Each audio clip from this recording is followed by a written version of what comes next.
All right.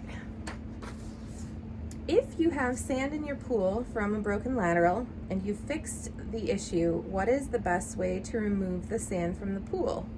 I was thinking this is an appropriate time to vacuum on waste. I wasn't sure if I could just vacuum up the old sand and if it would get retrapped in the filter or if it would be a problem. How would you do that? I think the simplest thing, without seeing the scenario they have there, is just re-vacuum it back up. There's no reason that sand won't end up back in the filter and trapped in the bed of sand.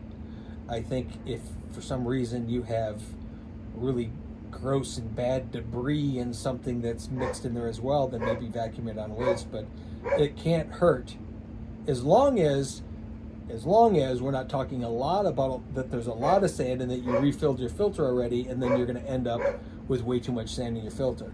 If it's just some and you're going to incrementally add 2% of extra sand in your filter, yes. But if by vacuuming this all up you've increased it by 20% of sand in your filter, probably a problem. Well, this was a follow-up to that question then from a different person saying my sand was too heavy to vacuum, but at the shallow end where the sand collected, I dive down with a dustpan and brush and I bring it to the surface. Easier than it sounds. Well, that's going to also be system to system.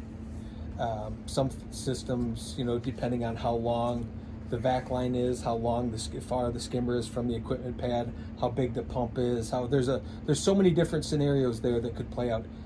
If a system is running fully and effectively, there's no reason it shouldn't be able to pick up sand on the bottom of the pool. If it's aged, if it's undersized, if there's something cracked, if the distances are too far, there's a lot of reasons why it may not work. But if the system is running efficiently and effectively, it should be able to draw that sand up on its own. Okay.